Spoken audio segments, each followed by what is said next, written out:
Burung gereja adalah salah satu jenis burung kecil dari keluarga Passeridae yang sangat dikenal dan tersebar luas di seluruh dunia, termasuk Indonesia. Burung ini memiliki nama ilmiah yang paling umum yaitu Passer domesticus, meskipun ada beberapa jenis burung gereja lainnya. Burung gereja sering ditemukan di sekitar permukiman manusia, baik di perkotaan, pedesaan, hingga alam liar seperti area pinggir hutan, ladang, atau tepi sawah. Mereka dikenal sebagai burung yang sangat adaptif, cerdas, hidup berkelompok, dan mudah berbaur dengan lingkungan baru. Ciri khas burung gereja, ukuran tubuh kecil sekitar 14-16 cm. Warna dominan coklat keabu-abuan, dengan corak hitam di bagian dada untuk burung jantan. Betina biasanya lebih polos, tanpa corak mencolok. Paruh pendek, tebal, dan kuat, cocok untuk memakan biji-bijian. Hidup bergerombol dan sering terlihat bertengger di kabel listrik, pagar, atap rumah, atau pohon. Habitat burung gereja. Burung gereja dapat ditemukan di berbagai tempat, seperti atap rumah, sela bangunan, pasar, dan taman kota. Area pertanian seperti sawah, ladang, dan kebun. Pinggiran hutan atau semak liar. Lingkungan pesisir tertentu tergantung jenisnya. Perilaku umum. Hidup berkelompok sebagai bentuk perlindungan dari predator. Sering membangun sarang dari rumput kering, daun, bulu, dan bahan lainnya di sela bangunan atau pohon. Memakan biji-bijian, serangga kecil, dan sisa makanan manusia. Burung gereja di Indonesia. Di Indonesia, burung gereja termasuk burung yang sangat umum dan sering ditemui, bahkan di tengah kota besar. Beberapa jenis burung gereja yang dikenal di Indonesia antara lain: satu, burung gereja rumah. 2, burung gereja Asia atau bondol Peking. 3, burung gereja laut atau bondol laut.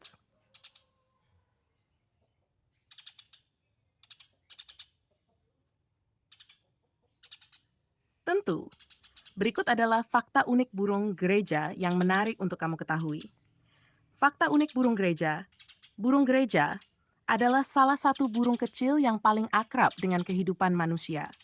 Meski terlihat sederhana, ada banyak fakta unik yang membuat burung ini istimewa. Fakta-fakta unik burung gereja. Satu, bukan burung asli Indonesia. Burung gereja, terutama jenis Passer domesticus, berasal dari wilayah Eropa, Asia Barat, dan Afrika Utara. Mereka menyebar ke seluruh dunia karena pergerakan manusia, perdagangan, dan urbanisasi. 2, paling pintar beradaptasi. Bisa hidup di perkotaan, pedesaan, hingga pinggiran hutan. Mampu bersarang di atap rumah, celah dinding, pohon, bahkan di sela mesin kendaraan. 3, hidup berkelompok. Jarang hidup sendirian, selalu bergerombol untuk melindungi diri dari predator. Saat sore hari, sering terlihat bertengger bersama di kabel listrik atau pepohonan. Memanfaatkan lingkungan manusia. Suka memakan sisa makanan manusia seperti remah roti, nasi, atau sereal. Di tempat ramai seperti pasar atau warung, mereka cepat belajar mencari makanan. 5, mudah berkembang biak. Dapat bertelur beberapa kali dalam setahun. Sekali bertelur bisa menghasilkan 35 telur, dengan masa inkubasi sekitar 11-14 hari. Anak burung belajar terbang di usia sekitar 2-3 minggu. 6, pengendali hama alami. Selain makan biji-bijian, mereka juga memakan serangga kecil seperti ulat atau belalang, membantu mengontrol populasi hama. 7, penyebar benih tanaman.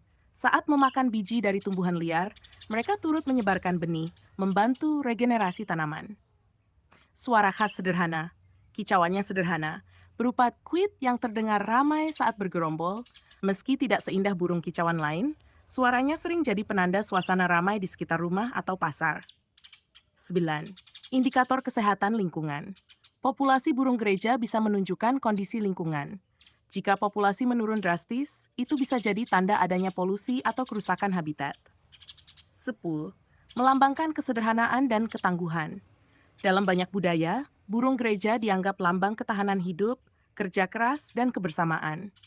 Di beberapa cerita rakyat, burung gereja mewakili makhluk kecil yang mampu bertahan di tengah kesulitan. Kesimpulan, burung gereja adalah baik. Berikut adalah apa mitos dan kepercayaan tentang burung gereja yang berkembang di berbagai budaya, termasuk Indonesia dan mancanegara. Mitos dan kepercayaan tentang burung gereja. Meski burung gereja terlihat sederhana dan sering berada di sekitar manusia, Ternyata ada berbagai mitos yang melekat pada keberadaannya. Di beberapa daerah, burung ini dianggap membawa pertanda tertentu, baik yang positif maupun negatif. Mitos burung gereja di Indonesia dan dunia. 1. Burung gereja masuk rumah pertanda tamu atau rezeki. Di banyak wilayah Indonesia, jika burung gereja masuk ke dalam rumah, dipercaya akan ada tamu yang datang atau rezeki yang menghampiri. Beberapa orang menganggap ini sebagai pertanda baik, khususnya jika burung tersebut hinggap di dekat pintu atau jendela. 2. Burung gereja masuk rumah bisa jadi pertanda kehilangan. Sebaliknya, di sebagian daerah, ada mitos jika burung gereja masuk ke dalam rumah, lalu sulit keluar atau mati di dalam rumah. Itu bisa diartikan sebagai pertanda kehilangan, musibah, atau berita duka. Meski ini hanya kepercayaan, banyak orang yang masih mempercayainya secara turun-temurun. 3. Melambangkan kesederhanaan dan ketangguhan. Dalam cerita rakyat Eropa, burung gereja melambangkan orang-orang kecil yang sederhana namun pekerja keras. Burung ini juga dianggap simbol ketangguhan karena mampu bertahan hidup di berbagai kondisi sulit. 4. Pertanda perubahan cuaca. Di beberapa desa, jika kawanan burung gereja berkumpul dan berkicau sangat ramai menjelang sore, dianggap sebagai tanda hujan akan turun. Pergerakan burung gereja yang rendah dan dekat tanah juga kadang dianggap pertanda cuaca buruk. 5. Burung gereja sebagai simbol keberanian. Di beberapa budaya barat, burung gereja dianggap simbol keberanian meskipun kecil, karena mereka selalu hidup berkelompok dan saling melindungi dari predator. Cerita ini sering digunakan untuk menggambarkan bahwa ukuran bukan penentu kekuatan. 6. Mitos burung gereja berkicau di malam hari. Jika burung gereja terdengar berkicau di malam hari, sebagian orang percaya itu adalah pertanda ada kejadian aneh atau pertanda spiritual di sekitar lokasi. Namun ini tidak berlaku secara ilmiah, karena burung gereja biasanya aktif di siang hari. Mitos tentang burung gereja menunjukkan betapa dekatnya burung ini dengan kehidupan manusia.